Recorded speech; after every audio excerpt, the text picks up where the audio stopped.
네, 수요예배 나오신 여러분에게 주님의 은혜가 넉넉하기를 주의 이름으로 축복합니다.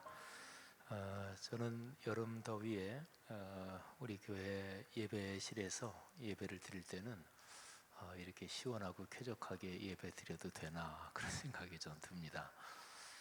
선교지 같은 데 가서 아주 더운 나라에 가서 그렇게 사역했던 그런 것도 떠오르고, 제가 몇 년 전에 여름에 독일에 갔을 때 독일의 어느 교회에서 설교를 했는데 너무너무 더워서 제가 어릴 때 아가 때 땀띠가 언제 났겠죠. 근데 제가 몇 년 전에 그 독일 교회 가서 설교를 하면서 너무 더워서 땀띠가 다 났어요. 그러니까 독일이 우리보다 훨씬 후진국이니까 그렇죠. 거기는 보통 이제 에어컨을 많이 안 해요. 근데 워낙 요즘 날씨가 더워지니까, 그래서 우리 교회에서 예배 드리는 게 늘 우리 교회에서 신앙생활 하면서는 이게 참 너무 고맙다, 이런 거를 우리가 못 느낄 수도 있을 것 같아요. 하여튼 하나님께 감사드리고 또 우리에게 맡겨진 일을 잘 감당해야 될 것입니다. 오늘은 우리가 중보 기도를 같이 하면서 수요 예배를 열겠습니다. 지금 헝가리에 단기 선교팀이 나가서 사역을 하고 있습니다. 유럽도 지금 더워요. 우리나라보다 지금 헝가리, 유럽이 조금 더 더운 것 같은데, 헝가리에서 한글 캠프로 단기 선교를 이번 주일까지 현재 사역하고 있고요. 그리고 남아시아 선교팀이 이번 토요일에 출발합니다. 방글라데시, 미얀마 두 국가를 들러서 사역하고요.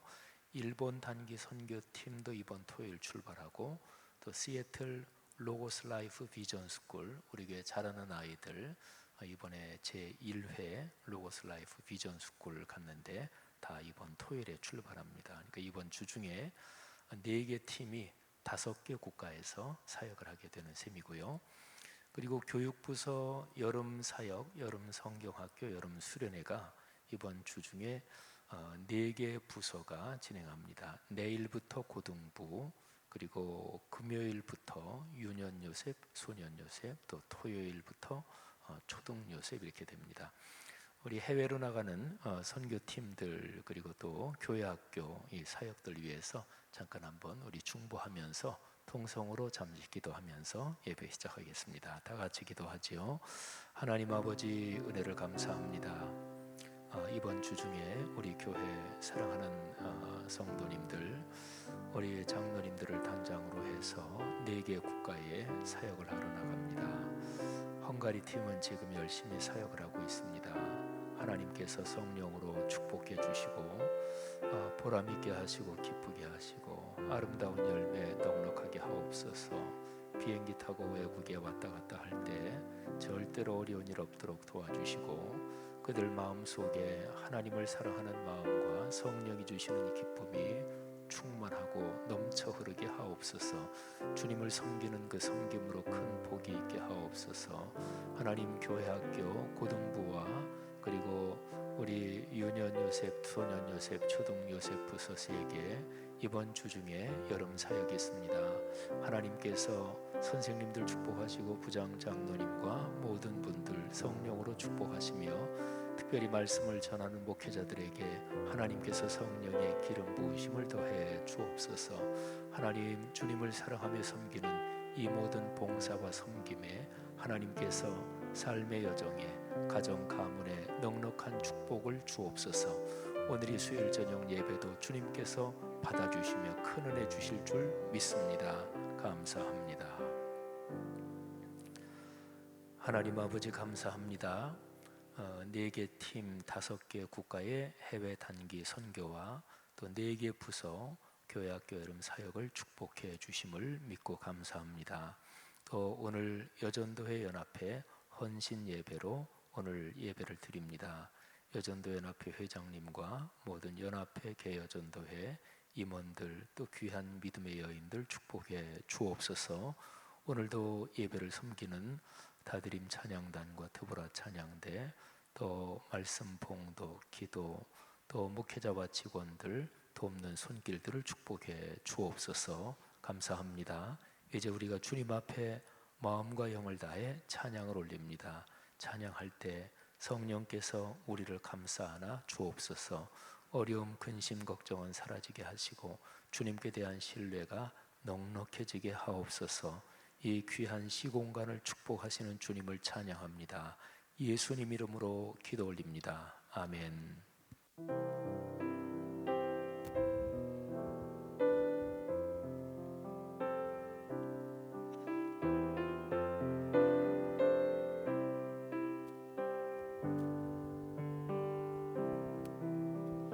주 날개니 내가 편안히 쉬네. 밤 깊고 비바람 불어쳐도 아버지께서 날 지켜주시니 거기서 편안히 쉬리로다. 주 날개니 평안하다. 그 사랑 끈을 짜위뇨. 주 날개니 내 쉬는 영혼 영원히 거기서 살리.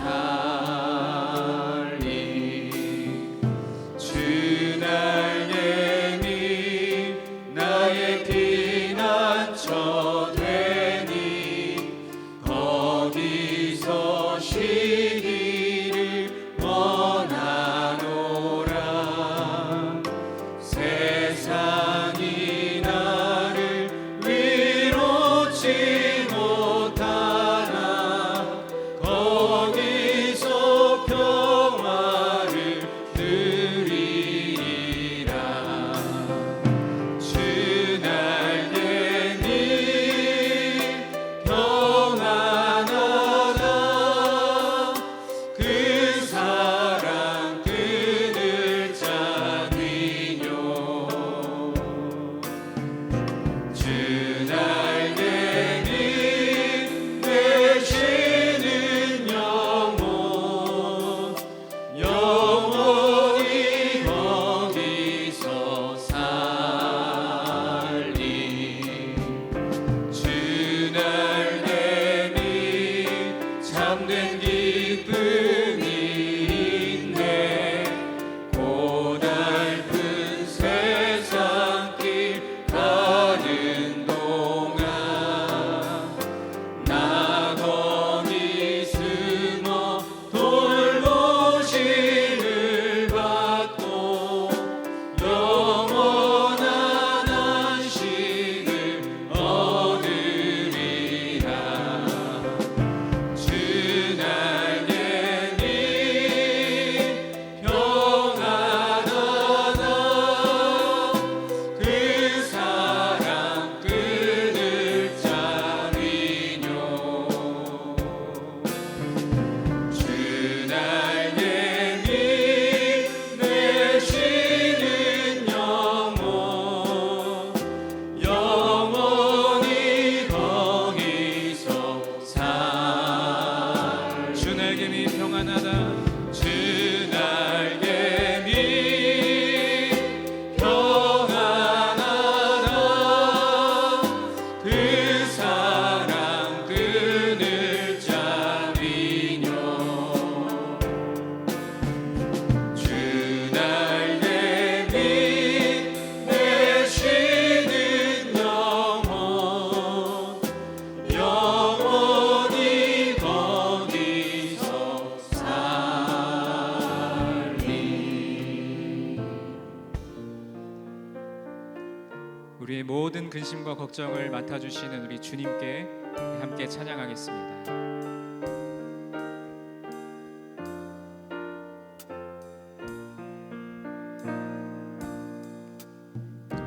너 근심 걱정 말아라. 주 너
주님께 감사의 기도를 드리며 담임 목사님께서 주실 말씀이 우리의 마음에 평안과 위로로 덧입혀질 수 있도록 도와주옵소서.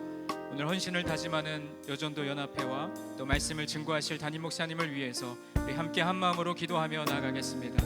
하나님 아버지 감사합니다. 오늘도 우리를 주님의 품에 품어 안아주시고 오늘 이 시간 수요 예배로 주님 앞에 모이게 하심을 감사드립니다.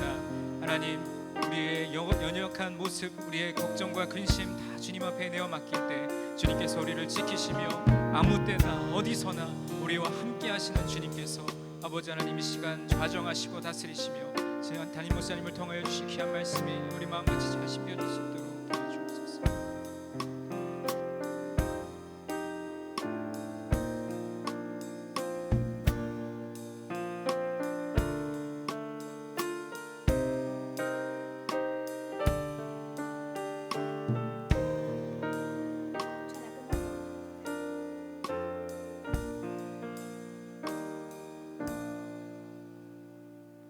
기도드리겠습니다.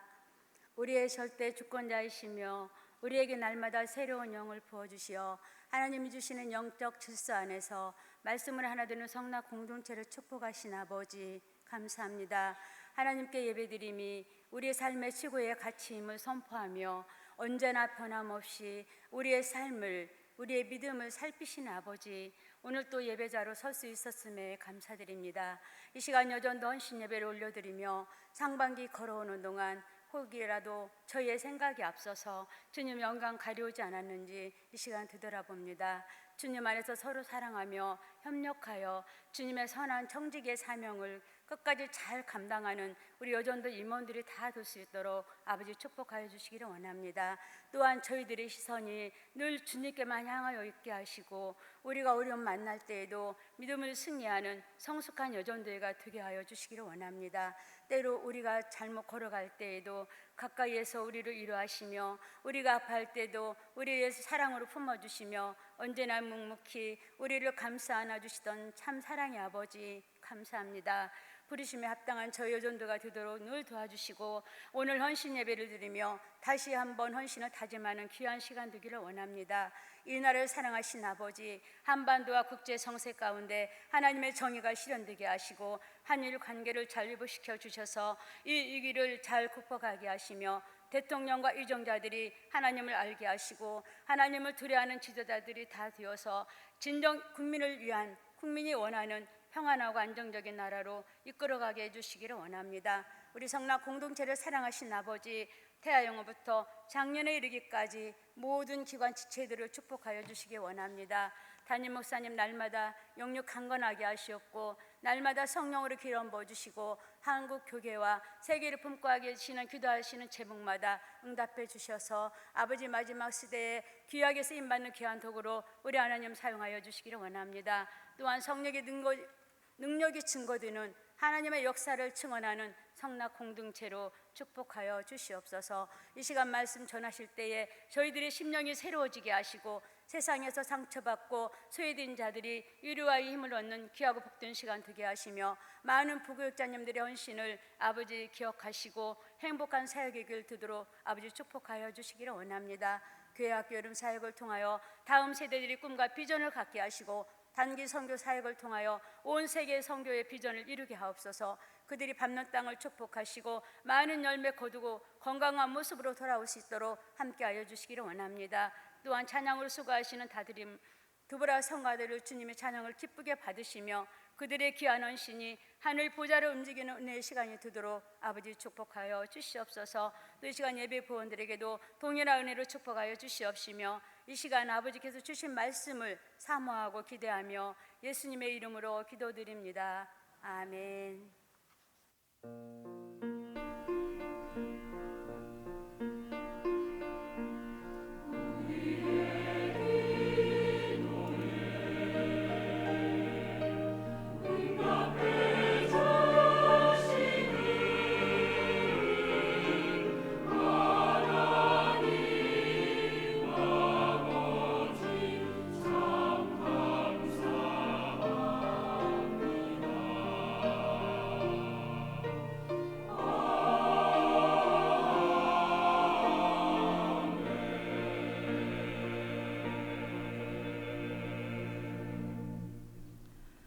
오늘 우리에게 주실 하나님의 말씀은 이사야 32장 9절부터 20절 말씀입니다.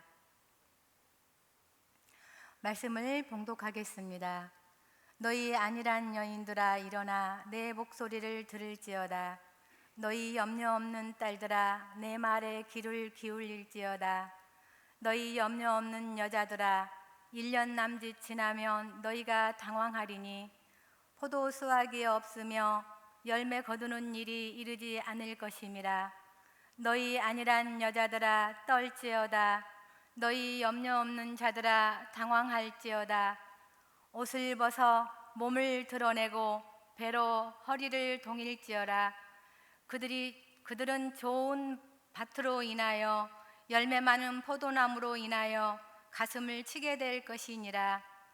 내 백성의 이 땅에 가시와 찔레가 나며 희락의 성읍 기뻐하는 모든 집의 날이니 대저 궁전이 패한 바 되며 인구 많던 성읍이 적막하며 오벨과 망대가 영원히 구렬이 되며 들나귀가 즐기는 곳과 양떼의 초장이 되려니와 마침내 위에서부터 영을 우리에게 부어주시리니 광야가 아름다운 밭이 되며 아름다운 밭을 숲으로 여기게 되리라.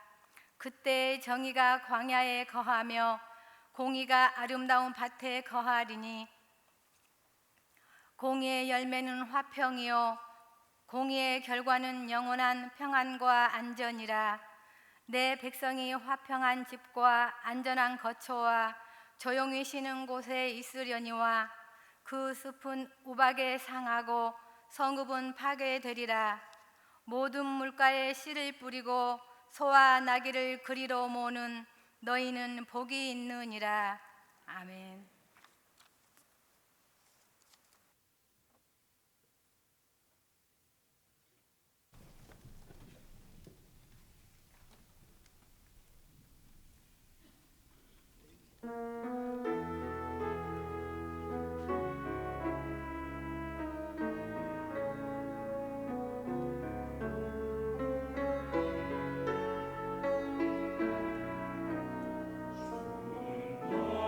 나를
네, 여전도회 연합회 찬양을 참 잘하셨습니다.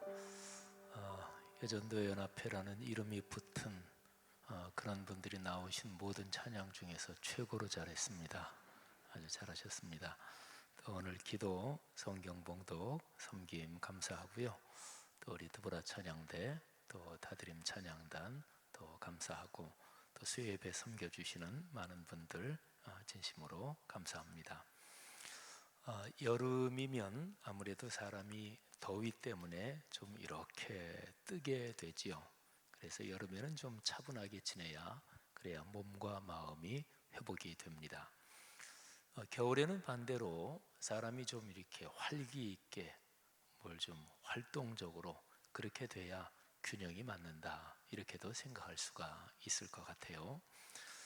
그런데 사람마다 조용한 것을 좋아하는 사람도 있고, 또 활발한 것을 좋아하는 사람도 있고, 성격이나 또 기질이 조금씩 다르겠죠. 그런데 그게 어떻게 차이가 나든지 간에 사람에게는 근본적으로 다 쉼이 필요합니다.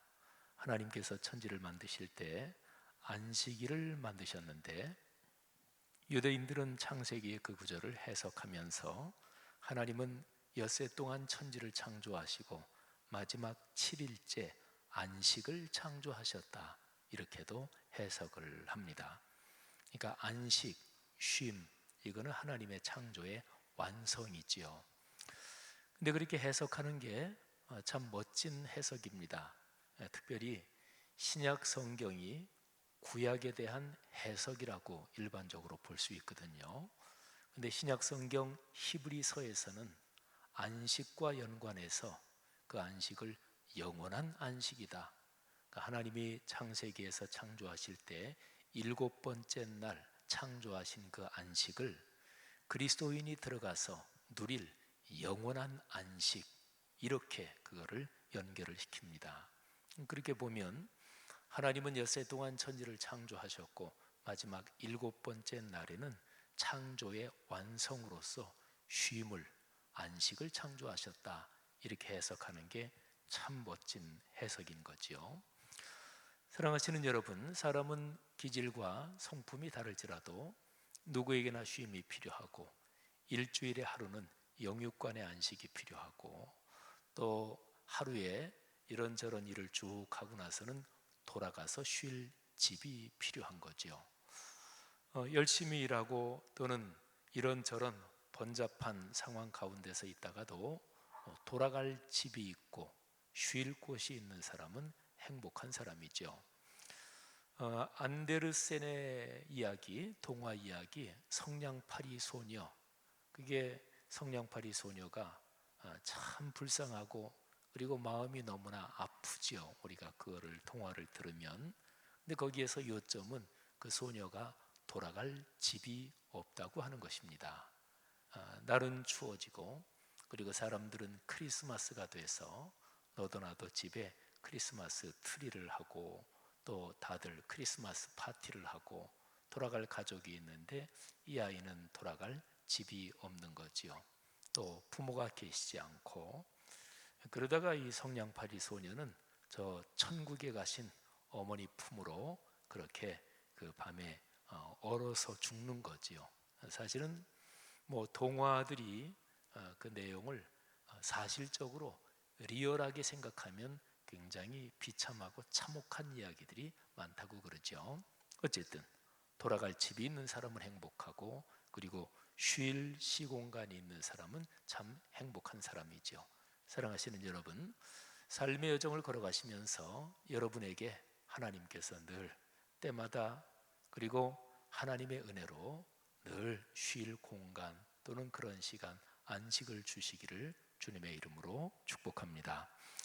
오늘 이사야서 말씀에서 오늘 32장 말씀이 설교 본문인데요, 32장하고 긴밀하게 쭉 이게 문맥이 연결되는데 30장에 이사야서 전체의 아주 중요한 메시지이기도 하는 아주 중요한 구절이 30장에 있어요. 한번 들어보세요. 주 여호와 이스라엘의 거룩하신 이가 이같이 말씀하시되 너희가 돌이켜 조용히 있어야 구원을 얻을 것이요 잠잠하고 신뢰하여야 힘을 얻을 것이거늘 너희가 원하지 아니하고. 아마 신앙생활 하시면서 30장 15절에 있는 이 표현을 많이 들어보셨을 거예요. 신앙생활 오래 하신 분들은 아마 이 표현 이렇게 들으시면서 많이 들어봤다 이렇게 생각을 하실 것입니다. 돌이켜 조용히 있어야 구원을 얻을 것이요 잠잠하고 신뢰하여야 힘을 얻을 것이거늘. 많은 목회자들이 이 구절을 가지고 하나님을 신뢰해야 한다 이렇게 설교를 하지요. 이사야서 말씀의 문맥의 흐름에서도 그 얘기가 맞아요. 근데 목회자들이 설교를 하면서 이 구절이 역사적으로 어떤 상황 속에서 이 구절이 쓰여진 것인가, 그거를 좀 자세하게 설명하는 그런 경우는 그렇게 많지는 않은 것 같아요. 제가 오늘 이사야서 30장, 31장, 32장의 역사적인 문맥을 잠깐 설명하도록 하겠습니다. 이사야 선지자가 활동하던 시절이죠. 그런데 그때에 북왕국 이스라엘, 남왕국 유다, 전체 이스라엘이 남북으로 갈려 있었습니다. 우리나라하고 비슷하죠. 우리나라도 남북으로 갈려 있잖아요. 그런데 북쪽에 아시리아, 성경에서는 아수르 이렇게 기록이 되어 있죠. 아수르라고 하는 강대한 나라가 이스라엘을 위협하고 있었습니다. 남북으로 갈렸는데 북왕국 이스라엘뿐 아니라 남왕국 유다도 그 아수리아가 아주 강력하게 위협을 하고 있었습니다. 이런 가운데서 북왕국은 북왕국대로 또 남왕국은 남왕국대로 어떻게 하면 아수르를 막아내고 살 수 있을 것인가 방도를 강구하지요. 근데 여기 이사야서 30장, 31장, 32장 여기에서는 남왕국에 대한 말씀이에요. 그러니까 그런 상황 가운데 남왕국 유다, 그리고 유다의 수도가 예루살렘이잖아요. 그러니까 예루살렘 그리고 유다에 대해서 하나님이 말씀하시는 것입니다. 근데 하나님이 말씀하시기를 조용히 있어야 구원을 받는다. 그리고 잠잠하고 신뢰해야 너희가 힘을 얻는다. 여러분 이 얘기는 거꾸로 뒤집어 보면 아시리아라는 강대한 나라의 위협 아래에서 지금 남왕국 유다가 조용히 있지 못하다는 얘기지요. 잠잠하지 못하고 신뢰하고 있지 못하다는 얘기죠. 그때 당시에 남왕국 유다는 더 남쪽에 애굽이라는 큰 나라가 있었죠. 이집트. 그래서 남왕국 유다는 북쪽 아시리아의 침략에 맞서기 위해서 애굽하고 동맹을 맺으려고, 그리고 애굽의 힘을 빌리려고 정치적으로 그렇게 생각을 하고 있었습니다. 근데 이런 상황에서 이사야 선지자는 그게 잘못이다, 하나님을 신뢰해야 된다, 이렇게 말씀하시는 거죠. 남왕국 유다가 그냥 불안에 떨고 그리고 막 혼란스러워하면서 어떻게 해야 살지, 그러면서 애굽하고 동맹을 맺어야지, 아니 이렇게 해야지 하고 막 그냥 당황스럽고 사회적으로 위기의식이 높아가는 그때에 이사야 선지자가 말하기를 조용히 있어야 구원을 얻는다, 잠잠하고 신뢰해야 힘을 얻고 길이 보인다, 이렇게 말씀하는 거죠. 성경 말씀은 어려움을 당할 때 어떤 다른 인간적인 힘을 빌리는 것을 늘 반대하느냐, 그건 아닙니다. 이스라엘도 또 다윗도 그랬고 또 솔로몬도 그랬고, 또는 이스라엘을 여러 왕들, 현명한 왕들도 그 주변 나라들과 동맹을 맺기도 하고 또 어떤 나라를 치기 위해서 다른 힘을 빌리기도 하고 그랬습니다. 그러니까 인간 역사에서는 그런 거는 항용 있는 일이지요. 근데 중요한 것은 하나님에 대한 신뢰가 없이 다른 어떤 방도를 찾는 것, 이제 거기에 대해서 오늘 이사야 선지자가 말씀하고 있는 거예요. 그러니까 정확하게 딱 집어서 말하면 지금 남왕국 유다 그리고 예루살렘의 그 지도자들 그리고 예루살렘 사람들이 하나님을 신뢰하고 있지 않다, 하나님을 믿고 있지 않다, 바로 이 사실을 찍어서 지적하고 있는 것이지요. 우리나라가 요즘 일본하고 수출 규제 뭐 이런 것 때문에 아주 관계가 무지무지하게 안 좋습니다. 그리고 다행스럽게도 뭐 우리나라 정부가 열심히 대처하고 있고, 또 일본 상품 안 사고 또 일본에 여행 안 가고 뭐 이런 운동이 뭐 국가적으로 뭐 정부에서 지시해서가 아니라 국민적인 운동으로 일어나고 있는 것은 참 고마운 일이고, 그리고 다행스러운 일입니다. 이게 잘 진행이 돼서, 그리고 국민적인 의식이 깨서 이거를 잘 이끌어가고, 그래서 일본을 충분히 넘어서야 할 것입니다.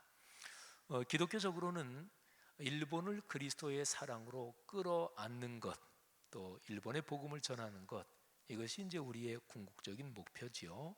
그런데 현실적으로 우리나라는 강대국의 틈바구니 속에서 참 어려운 역사를 거쳐왔죠. 근데 저는 제 전공이 역사 쪽인데 한국 역사, 뭐 아시아 역사 이쪽은 아니에요. 저는 유럽 기독교 역사 17세기, 18세기가 제 전공인데, 근데 아무래도 역사가 전공이다 보니까 한참 전에는 제가 우리나라 기독교 역사, 또 우리나라 기독교 역사 그러면 뭐 대한제국 말기, 그러니까 조선 왕조 거의 끝 무렵, 대한제국 말기, 또 일제강점기, 이거하고 우리 기독교 역사가 뗄 수 없이 연결되어 있거든요. 그래서 우리나라 근대 역사에 대해서 저도 관심을 많이 가졌던 적이 있습니다. 그런데 지금으로부터 한 100여 년 전, 100한 몇십 년 전, 이때의 상황하고 지금의 우리나라 상황하고 이게 구조적으로 많이 유사하다, 이렇게 얘기하시는 분들이 많이 있어요. 저도 그렇다고 생각합니다. 그러니까 100여 년 전, 올해가 3.1 독립운동이 일어난 지 100주년이 되는 해죠. 그리고 뭐 120년 전, 30년 전, 그때가 대한제국 말기, 조선왕조 말기 막 이렇게 됐죠. 근데 그때에도 미국은 큰 나라, 강한 나라였고, 러시아 마찬가지고, 뭐 중국이 서구 열강에게 꺾이기는 했습니다만, 전통적으로 중국은 우리나라 쪽에 대해서 강력한 힘을 지배하고 행사하는 나라였잖아요. 그러니까 러시아, 중국, 또 미국, 뭐 독일, 프랑스, 영국, 일본 다 마찬가지. 오늘날하고 구도가 구조적으로는 같습니다. 그러니까 이런 상황 가운데서 100여 년 전에는 우리가 나라가 망했고, 그리고 주권을 빼앗겼고, 그리고 여기에 계신 어르신들 중에서도 일제시대를 뭐 경험하신 연세가 되신 분들도 계시겠고요. 근데 여기에 연세가 많이 드신 분들의 어머니나 할아버지 세대는 참으로 힘겨운 시절, 그런 역사를 거쳐오신 거잖아요. 그러니까 사실은 시대는 다르지만, 그런데 구조가 비슷하기 때문에 지금 현재 진행되고 있는 일본 물건 불매 운동, 그리고 일본 여행 안 가는 이 운동은 아주 중요합니다. 이거를 그리스도인들도 여기에 유념을 하고 여기에 적극 동참해서 이거를 꼭 이루어내야만, 그래야 우리 역사에서 일본에게 계속 눌려온 거를 극복하고 넘어설 수가 있습니다. 자, 어쨌든요, 현재 우리나라 상황을 볼 때 이사야 선지자가 그때 당시에 경험하고 있던 거하고 완전히 똑같다고는 볼 수 없고요. 다만 강대국의 강력한 압력, 이런 데서 불안하고 당황하고, 이거는 사실은 구조적으로는 똑같습니다. 그렇잖아요. 일본이 사실은 우리나라보다 훨씬 강력한 나라입니다. 전 세계적으로 경제적으로 세 번째가 일본이니까 무지무지하게 강력한 나라죠. 어떤 외국 사람이 그러더라고요. 한국 사람은 참 독특하대요. 그래서 한국 사람들은 강한 나라 뒤에는 꼭 놈자를 붙인대요. 참 외놈, 뭐 떼놈, 뭐 미국놈, 소련놈, 이렇게 하여튼 센 나라 뒤에는 우리 한국 사람들은 가만히 보니까 꼭 놈자를 붙이더라. 그러니까 한국 사람 기질이 이게 보통이 아니죠. 근데 지금 그 얘기를 뭐 길게 할 수는 없지만, 또 제가 그쪽에 전문가도 아니지만, 근데 우리 한국 사람의 기질에는 일본 사람, 중국 사람 또는 다른 나라 사람하고 독특하게 다른 점이 분명히 있습니다. 어쨌든요, 그건 그렇고, 오늘 여기 이사야서 선지에 기록된 이 말씀이 현재 우리나라 국가 상황에도 좋은 가르침을 줄 수가 있고요. 그 다음에 개인적으로 한번 이 말씀을 적용해 볼 필요가 있습니다. 지금 여기에 수예배 오신 여러분들, 요즘의 삶 속에 불안과 걱정과 근심 또는 미래에 대한 두려움 같은 게 있는 분이 혹시 계실 거예요. 오늘 다드림 찬양단의 찬양, 또 드보라 찬양대 찬양도 그렇고요, 또 여전도의 찬양도, 저는 가만히 이 세 덩어리의 찬양을 이렇게 들으면서 자, 오늘 찬양이 전부 다 한 가지 흐름으로 이렇게 연결된다, 이런 생각을 가졌습니다. 너 근심 걱정 말아라. 주님께서 함께 하신다. 주 날개 밑에서 평안히 살아라. 평안히 주님의 능력을 의뢰해라. 다드림 찬양단과 함께 찬양하시면서 또 드보라 찬양대, 여전도 연합회 귀한 여인들의 찬양을 들으면서 어떻게 마음이 좀 평안해지셨나요? 또 여러분이 요즘 걱정하고 염려하는 일, 거기에 대해서 해답을 좀 얻으셨습니까? 사람은 누구나 다 염려, 걱정, 근심이 전혀 없는 사람은 없을 거예요. 그런데 염려, 걱정, 근심이 어차피 경험하면서 살 수밖에 없는 게 인생이라면 중요한 것은 그런 것을 어떻게 해결하느냐, 이것이 중요합니다. 불안이 닥쳐올 때, 또 삶에 풀리지 않는 문제가 있을 때 누구나 다 걱정이 듭니다. 그리고 어떨 때는 밤잠을 자지 못하고, 다른 사람 보기에는 그냥 웃고 지내는 것 같고 그냥 참 뭐 다 평안한 것 같아도 남 모르는 소가리를 하고 그런 사람이 어디 한둘이겠어요? 여러분, 이런 상황 속에서 성경은 그런 그리스도인들에게 어떤 권면을 주고 있는 것일까요? 오늘 이사야서의 말씀은 그렇게 개인적으로 또는 가정적으로 적용할 수도 있는 말씀이에요. 아까 제가 읽어드린 이사야 30장 15절 말씀을 여러분 개인과 가정과 연관해서 다시 한번 들어보시기를 바랍니다. 돌이켜 조용히 있어야 구원을 받는다. 잠잠하고 신뢰해야 힘을 얻는다. 그래야 길이 보인다. 여러분, 당황하면 길이 안 보이죠, 그죠? 사람이 막 당황하면 아는 것도 생각나지 않고요, 그리고 뻔히 옆에 있는데도 안 보입니다. 그러니까 조용하게, 잠잠하게 신뢰와 믿음과 자신감을 회복해야 되는 거죠. 일반적으로도 마찬가지고요, 그리고 신앙적으로는 더 말할 것이 없습니다. 이사야 30장 이 말씀이 쭉 진행되면서 오늘 제 설교 본문 말씀 32장으로 이어지는 거예요. 아까 우리 권사님이 9절부터 20절까지 잘 봉독을 해주셨습니다.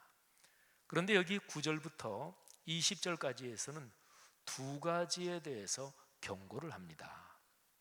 9절부터 보면은 안일한 여인들아, 염려 없는 딸들아, 염려 없는 여자들아, 이런 말이 계속 나오죠. 그 당시 예루살렘에 사는 사람들, 남왕국 유대에 사는 사람들에 대한 경고입니다. 여기에 딸들, 여자들 염려 없이 사는, 그리고 우리 잘 살고 있다 이렇게 생각하는 여인들, 그런 얘기죠. 그러면 그 당시에 남자들은 다 걱정하고 살았느냐? 그게 아니고요, 여기에 여인들, 여자들, 이거는 예루살렘을 의인화시켜서 그렇게 표현한 말이라고 보면 돼요. 그러니까 그 당시에 예루살렘에 또는 남왕국 유다에 어떤 사람들은 걱정 같은 거 안 하고 나는 돈 있으니까 괜찮아, 나는 권력이 있으니까 괜찮아, 뭐 어려움 생기면 어려운 일 닥치기 전에 저 애굽으로 빨리 이민 가지, 뭐 말하자면 자기 나름대로 해놓을 방도를 다 가지고 있었다, 그렇게 보시면 됩니다. 그런 얘기가 9절, 10절, 11절 계속 나오는데, 그런데 그런 사람들에 대해서 하나님이 경고를 하십니다. 너희들이 지금 평안하다, 안일하다, 그리고 참 행복하다, 그게 진짜 평안이냐? 그렇지 않다. 12절 말씀에 보면 그들이 가진 평안, 그게 진짜 평안이 아닌 거지요. 그건 깨질 수밖에 없는 평안이었습니다.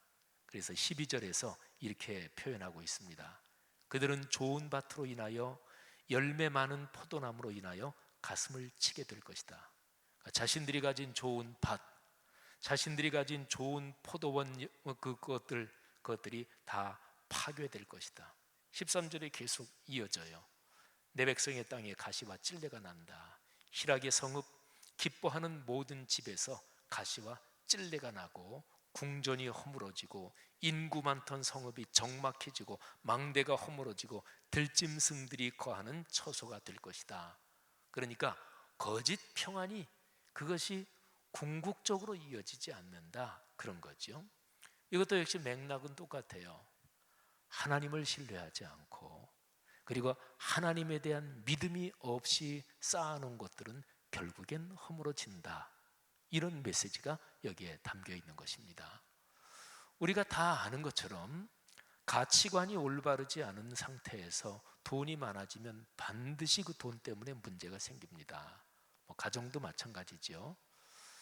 일반적으로 얘기해서 가정의 부부간에, 부모와 자녀간에 화목과 우애와 사랑과 존경과 신뢰가 넉넉하지 못한 어떤 집안에서 재산이 많아진다, 그거 뻔한 거지요.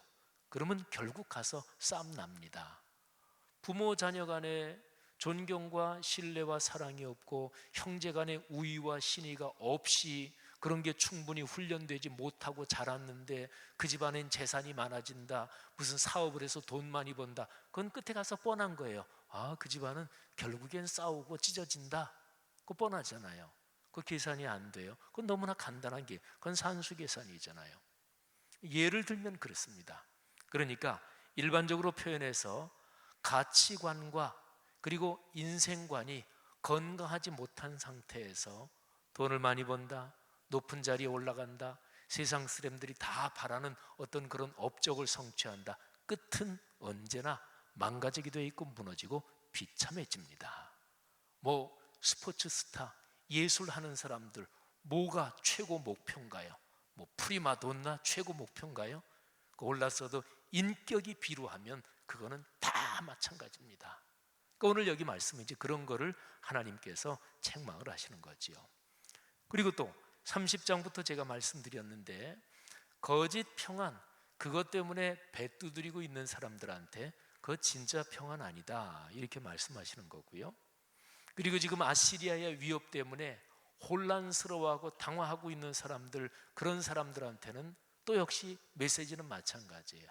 하나님을 신뢰해야 된다, 하나님께 대한 믿음을 다시 회복해야 된다, 이렇게 메시지를 전하고 있는 것이죠.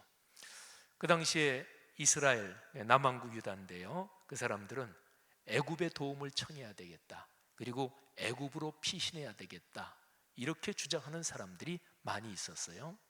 제가 아까 30장 말씀을 15절 말씀을 읽어드렸는데 그 뒤에 16절, 17절 몇 절을 더 읽어드리면 다음과 같습니다.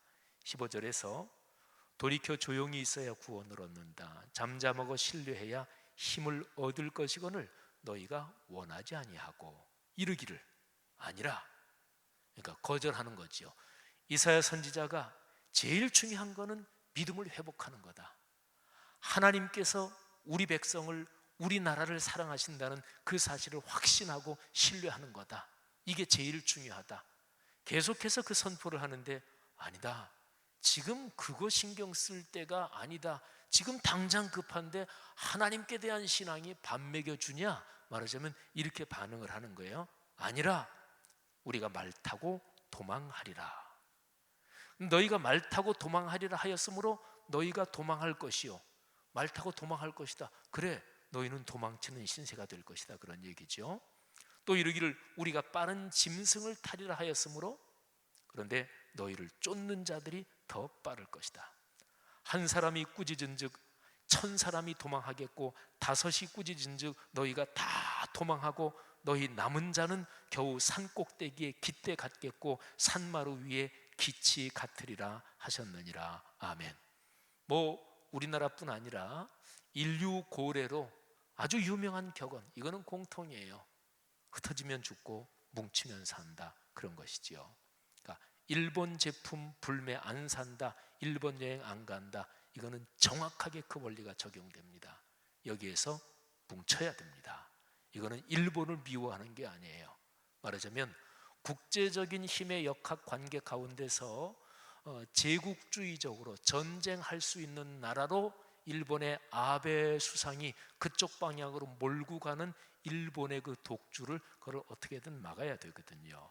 그러니까 그런 의미에서 안 산다, 안 간다, 이거는 아주 중요한 것인데, 여기서 뭉치지 않으면, 그러면 누가 강대한 나라가 하나가 꾸짖으면 그냥 1000사람이 도망가고 한 몇 사람이 꾸짖으면 너희는 다 흐트러진다, 그런 것입니다. 개인적인 생활도 마찬가지입니다. 그러니까 내 마음에 믿음과 신뢰가 없어지잖아요. 그러면 아주 완전히 무너집니다. 제가 대학교 다닐 때 이 치료를 받았던 기억이 납니다. 근데 그 치과 선생님한테 이 치료를 받을 때 지금도 그 기억이 생생해요. 아유, 어차피 그냥 드릴로 갈고 막 하는 거 어차피 해야 되니까, 아유, 내 이빨 전부 다 선생님 알아서 하십시오.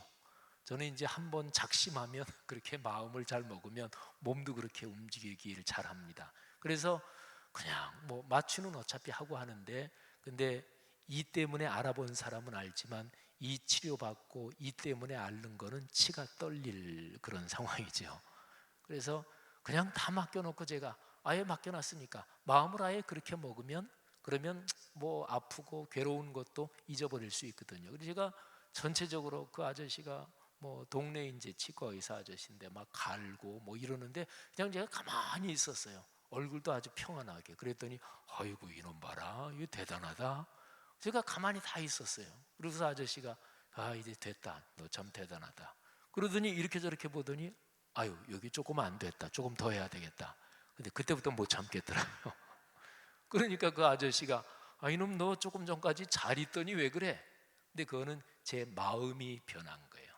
그러니까 사실은 마음을 아예 딱 다잡고, 어차피 이 치료받을 거 그냥, 그리고서 마음을 잡고 있을 때는 쉬운 얘기로 마음을 딱 다잡고 있었던 거지요. 근데 아저씨가 다 됐다 이제, 그러니까 그 마음을 놨는데, 그런데 아 여기 조금 더 해야 되네. 그리고 다시 드릴을 갖다 대니까 이게 마음의 믿음 또는 마음에 굳게 잡은 마음이 이게 확 풀려버리니까. 사랑하신 여러분, 우리의 마음이 하나님에 대한 믿음으로 강해야, 그래야 삶의 걱정 어려움을 이겨낼 수 있습니다. 누구나 다 비슷하지만 많은 사람들이 삶의 어려움을 이겨내는데, 삶의 어려움은 뭐 때문에 오나요? 대개 상황 때문에 오잖아요. 그러면 이 상황 때문에 나를 어렵게 만든 상황, 이거를 바꾸어 보려고 합니다. 그건 당연한 일이에요.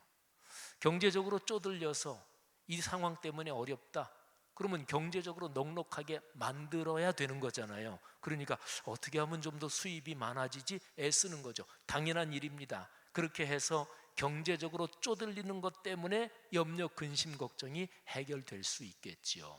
그런데요, 우리의 마음에 경제적인 문제에 대해서 하나님을 신뢰하고 경제적인 문제에 대해서 건강한 가치관이 없으면 돈이 계속 많아져도 계속 걱정할 수 있습니다. 그러니까 평생 돈 때문에 그냥 돈 하면서 그러다가 죽을 수가 있단 말이죠. 그러니까 외적인 상황을 긍정적인 방향으로 변화시켜야죠. 당연하죠. 외적인 상황이 왜 중요하지 않겠어요? 중요합니다. 그런데 그게 중요하지만 제일 중요하지는 않습니다. 제일 중요한 것은 마음의 상태다. 그러니까 신앙적으로 말하면 내 마음이 하나님을 신뢰하고, 그리고 하나님을 굳세게 믿고, 그래서 내 마음이 잠잠하고 고요하고 이 자리를 찾는 것, 이것이 가장 중요하다, 그런 거죠. 그래서 그 밑에 아까 제가 한 사람이 꾸짖은 즉 1000사람이 도망하고 5이 꾸짖은 너희가 다 흩어지고 도망가리라. 너희의 남은 자는 겨우 산 꼭대기에 깃대 같겠고 산마루 위에 기치 같으리라 하셨느니라. 그리고서 그 다음 절에 18절에 그러나 여호와께서 기다리시나니, 그런 가운데서 하나님이 기다리신대요. 이는 너희에게 은혜를 베풀려고 기다리신다. 그래서 하나님이 일어나신다. 성경에 하나님이 일어나신다, 이런 표현이 몇 군데 나와요. 그건 아주 중요한 표현입니다. 여러분, 부모가 아이들이 이렇게 놀 때 아이가 모래밭에서 놀다가 이렇게 엎어져요. 저 정도는 괜찮아요. 그럼 부모가 그냥 벤치에 앉아 있다가 앉아서 보는 거죠. 근데 아이가 옆에 돌에 머리를 찌르려 그래. 그래, 그것도 네 인생이니까 뭐 그 정도도 당해봐야지, 뭐 머리 깨지는 게 어떤 건지 경험해봐야 네가 알지. 그럴 부모는 없습니다. 그러면 부모가 일어섭니다. 오늘 여기 말씀에 하나님에 대한 믿음, 하나님에 대한 신뢰, 이게 진짜 중요하다, 그걸 알지 못하고 상황을 어떻게 변화시켜 보려고 여기에만 온통 이리저리 뛰어다니고 막 당황해하고 그러는 당신의 자녀들을 보면서 하나님께서 일어나신대요. 너희에게 은혜를 베풀려 하시며 일어나시리니 이는 너희를 긍휼히 여기려 하시며 대저 여호와는 정의의 하나님이십니다. 그를 기다리는 자마다 복이 있도다. 아멘. 하나님을 기다리는 사람, 그러니까 하나님을 신뢰하고 주님께 간구하는 사람이지요. 32장으로 다시 넘어가 볼까요? 32장에 너희의 궁전은 폐허가 되고 인구 많던 성읍이 인구가 죽고 그리고 흩어지고 뭐 등등, 그리고 들짐승이 거하는 곳이 될 것이다. 그런데 15절부터 아주 중요한 말씀이 나옵니다. 마침내, 이 표현이 중요합니다. 마침내. 당황하고 그리고 불안해하고 염려, 근심, 걱정에 떨던 그런 상황이 마침내 해결되는 거예요. 어떻게 해결되느냐? 위에서부터 해결됩니다. 마침내 위에서부터 영을 우리에게 부어주시리니 광야가 아름다운 밭이 되며 아름다운 밭을 숲으로 여기게 되리라. 그때 정의가 광야에 거하며 공의가 아름다운 밭에 거하리니 공의의 열매는 화평이요 공의의 결과는 영원한 평안과 안전이라. 이게 진짜 평안인 거지요. 이게 진짜 평화고 진짜 안전인 거지요. 내 백성이 화평한 집과 안전한 거처와 조용히 쉬는 곳에 있으려니와. 오늘 제 설교 제목입니다. 조용히 쉬는 곳. 어떻습니까? 여러분의 삶에 조용히 쉬는 곳이 있으십니까? 걱정 염려가 들 때 거기에만 있으면, 그 조용히 쉬는 곳 거기에만 가면 그래도 걱정이 사라지고 염려가 그래도 좀 다독거려지고 또는 그것이 해결될 수 있는 그런 장소가 있으십니까? 또 그런 시공간 또는 그런 정신적인 영적인 그런 처소가 있으십니까? 그 다음에 나오는 19절은 그거는 상대편 이스라엘을 위협하는 쪽에 대한 얘기예요. 문맥이 좀 분명하지 않은데 이스라엘을 위협하는 그들의 숲은 우박의 상하고 성읍은 파괴될 것이다. 하지만 너희들은 조용히 쉬는 곳에 있을 것이요 그리고 물가에 씨를 뿌리고 소와 나귀를 그리로 몰면서 복을 누리고 살 것이다. 사랑하신 여러분, 상황 변화 중요하지요.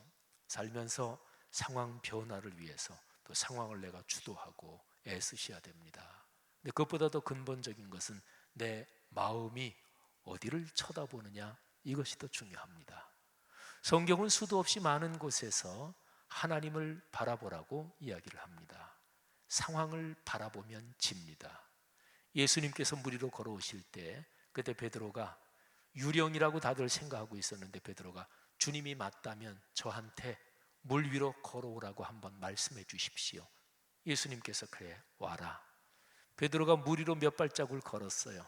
그런데 풍랑치는 것 파도를 보고서 베드로는 빠져들어가기 시작했다고 성경은 기록하고 있습니다. 베드로가 뭘 봤다고요? 파도를 보고 그리고 바닷물을 보고 풍랑이는 그걸 보니까 베드로는 빠져들어간 거지요. 베드로는 주님께서 와라 이렇게 말씀하시는 음성을 듣고 그 말씀을 바라보고 말씀을 신뢰하고 주님을 보고 물에 발을 디뎠습니다. 그때는 빠지지 않았습니다. 그런데 상황을 눈에 그리로 돌리니까 그때 베드로는 빠져들어가기 시작했습니다. 주님은 영이시니까 눈에 보이지 않죠.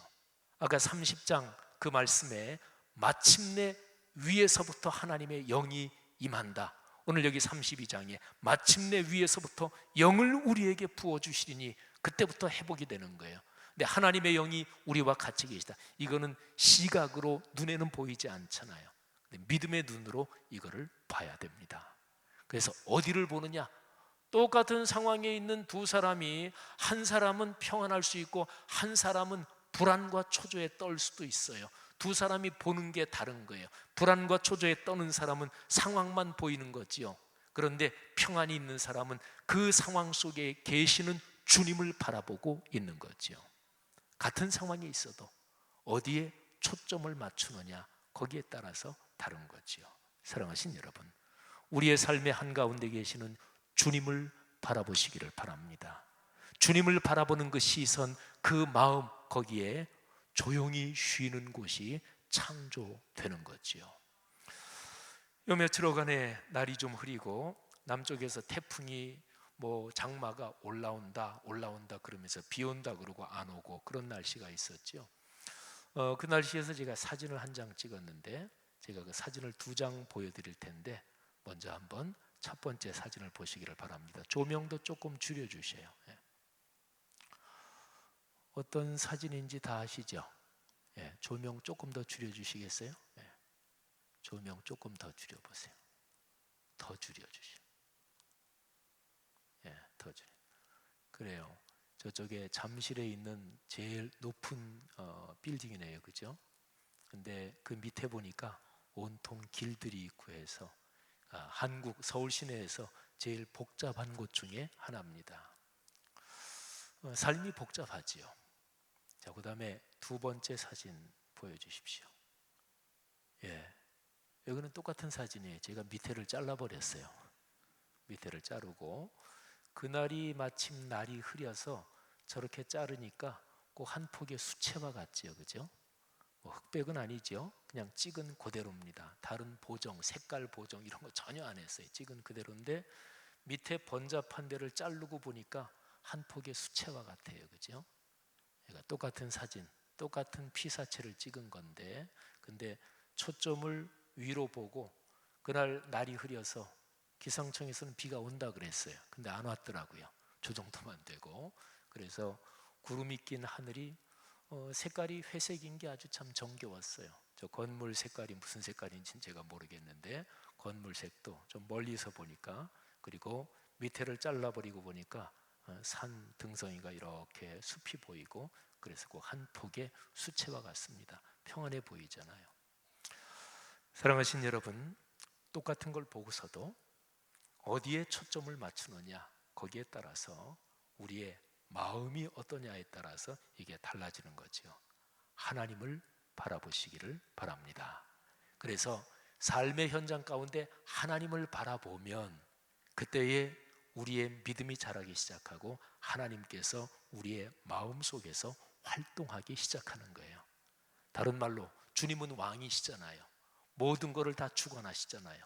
그 왕이신 주님이 우리의 마음에 좌정하시고 활동하기 시작하는 거예요. 그러면 조용한 그 마음 속에서 이게 갑자기 기쁨이 흘러들기 시작해요. 그리고서 너무너무 즐거워지는 거예요. 춤이라도 추고 싶어요. 그게 바로 영적인 평안이요, 하나님 안에서의 기쁨입니다. 하나님께서 이 여름에 여러분의 가정과 또 이런저런 인생사 여러 가지에 그런 축복을 주시기를 바랍니다. 또 우리나라와 민족, 현재 한일 관계나 이런 상황 속에도 하나님이 그런 축복을 주시기를 바랍니다. 자, 우리 오늘 설교 말씀하고 연관되는 우리 찬양을 하나 부르도록 하겠습니다. 찬송가는 아닌데요, 우리 가사를 악보를 띄워줄 겁니다. 주께서 왕위에 오르신다. 가사를 한번 제가 읽어드리겠습니다. 주께서 왕위에 오르신다. 무서워 숨는 자 그 누구냐? 이거는 악한 자들이 무서워 숨겠죠. 우리의 마음은 춤을 춘다. 그렇죠. 주님을 신뢰하고 주님을 믿고 따르는 사람은 주님이 왕이 오르시면 신나는 거잖아요. 주께서 왕이시다. 정의의 오른팔 쳐드신다. 두려워 떠는 자 그 누구냐? 주님께서 정의의 오른팔을 쳐드실 때 누가 두려워하겠어요? 그건 불의하게 사는 사람들, 거짓말하며 사는 사람들, 악하게 사는 사람들은 무섭겠지요. 그런데 우리의 마음은 춤을 추고 산천초목은 노래합니다. 주께서 왕이시라. 할렐루야 할렐루야. 얼씨구나 좋다 치화자 좋네. 주께서 왕이시라. 우리가 믿음과 신뢰를 가질 때 주님께서 우리의 마음의 왕이 되시는 거예요. 그러니까 마음이 그러면 상황이 현재 안 좋은데도 불구하고 확신이 생기고, 그러면 자신감이 생기니까 안 좋은 상황을 뚫고 나갈 힘이 당연히 강하게 생기는 거죠. 사랑하신 여러분, 이게 믿음과 신앙의 원리예요. 자, 그런 고백을 하면서 주님, 제 마음에서 왕으로 주님께서 좌정하시옵소서, 왕으로 오시옵소서, 제 마음의 불안과 염려는 다 사라지게 하옵소서 고백을 하면서 이 찬양 부르겠습니다. 주께서 왕 위에 오르신다. 무서워 숨는 자 그 누구냐. 우리의 마음은 춤을 춘다. 주께서 왕이시다. 다시 주께서 왕이 오르신다. 주께서 왕 위에 오르신다. 무서워 숨는 자 그 누구냐. 우리의 마음은 춤을 춘다. 주께서 왕이시라. 할렐루야, 할렐루야. 얼씨구나 좋다, 지화자 좋네. 주께서 왕이시라. 1절 다시 조금만 빠르게. 주께서 왕 위에 오르신다. 무서워 숨는 자 그 누구냐. 우리의 마음은 춤을 춘다. 주께서 왕이시라. 할렐루야, 할렐루야. 얼씨구나 좋다, 지화자 좋네. 주께서 왕이시라. 정의의 오른팔, 정의의 오른팔 쳐드신다. 두려워 떠는 자 그 누구냐. 산천하 초모가 노래하라. 주께서 왕이시라. 할렐루야, 할렐루야. 얼씨구나 좋다, 지화자 좋네. 주께서 왕이시라. 우리가 한 번 더 부르는데요, 계속 반주해 주세요. 한번 이 가사의 내용을 생각해 보세요. 여러분의 마음에 누가 왕이십니까? 마태복음에서는 말하기를 제일 무서운 분 한 분만 제대로 무서워하면 다른 건 하나도 겁 안 난다. 그러니까 몸만 죽이는 자들을 두려워하지 말고 몸과 영혼을 한꺼번에 지옥에 넣을 수 있는 분, 그러니까 하나님이죠. 그분만 두려워하면 다른 건 하나도 겁나지 않는다. 우리 아버지가 경찰서장이면 동네에서는 겁나는 게 없잖아요, 그죠? 제가 독일에서 유학할 때 그 아버지가 경찰서장인 어떤 유학생이 있었어요. 근데 아주 이 카리스마가 대단해요. 그 젊은 사람이. 그런 거잖아요, 그죠? 근데 하나님이 나의 왕이시다. 그러면 겁날 게 없는 거죠. 간단하게 말하면 이게 신앙이에요. 내가 마음속에 두려움과 걱정이 있는 것은 사실은 회개할 거리입니다. 내가 마음에 두려움과 걱정이 있어요. 하나님 어떻게 해요? 이거 없애주세요. 이렇게 안달할 게 아니라 하나님, 제가 잘못했습니다. 하나님을 얼마나 어줍지 않게 생각하면 내 마음속에 두려움과 걱정이 있는 것입니까? 생각을 바꿔야 돼요. 주님께서 우리의 마음에 진정한 주님이시면 겁날 거 하나도 없어요. 주님께서 우리와 같이 계시니까 말이죠. 그런 고백을 가지고 1절 2절 다시 한번 부르겠습니다.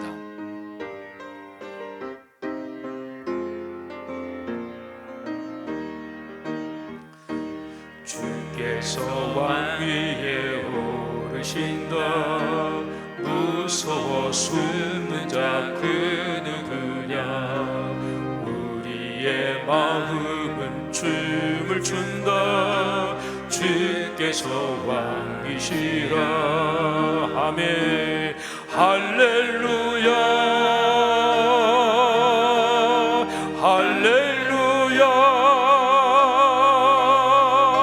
얼씨구나 좋다, 주께서 왕이시라. 정의의 오른팔 펴드신다. 두려워 떠는 자 그 누구냐. 산천한 초모가 노래하라. 주께서 왕이시라. 얼쑤 할렐루야 할렐루야. 얼씨구나 좋다 지화다 좋네. 주께서 왕이시라. 아멘, 아멘. 기도하겠습니다. 이 시간에 무엇보다 내 마음을 살핍시다. 조용하지 않나요? 번잡한가요? 또는 휴가를 갔다 와도 걱정, 근심이 여전히 태산인가요? 뭐 뻔하지요. 마음에 조용함이 없는데 휴가지 아무리 몇 달 가도 마찬가지입니다.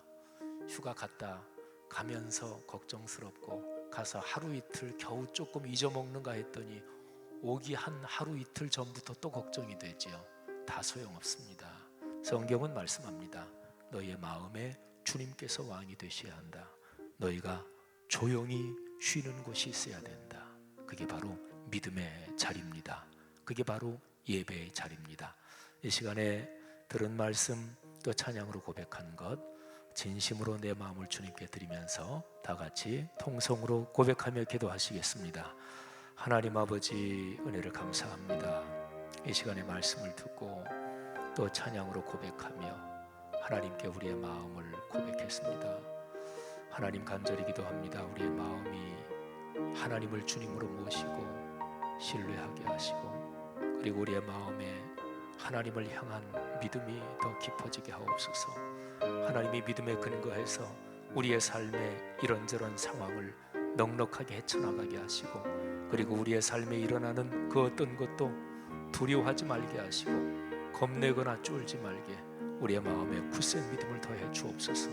이 시간에 성도들이 하늘아버지 앞에 고백하는 그 고백을 받아주시며 하나님 그 간구를 들어 응답하여 주옵소서. 걱정과 근심은 물러갈지어다. 하나님 마음속에 믿음을 가지고 선언하게 하시고 주님을 꼭 붙잡게 하여 주옵소서. 감사합니다. 평안이 있을지어다. 조용히 쉬는 주님의 품에서 주날리게 그 평안한 품에서 큰 기쁨을 누리면서 살게 주님께서 성도들의 삶을 축복하여 주옵소서. 오 주님 감사합니다. 할렐루야. 잠시 한번 조용하게 침묵의 기도를 드리겠습니다. 그러면서 기도로 고백하고 결단한 주님께 대한 신뢰, 지금 주님께서 여러분의 마음을 붙잡으십니다. 여러분 안에 계십니다. 얘야 걱정하지 말아라. 내가 있지 않느냐. 걱정할 거 아무것도 없다. 넉넉히 이긴다. 상황 해결할 수 있다. 또 이런 상황 가운데서 내 믿음이 더 깊어지기를 원한다. 이런 주님의 음성에 귀를 기울이면서 잠시 조용하게 기도하겠습니다.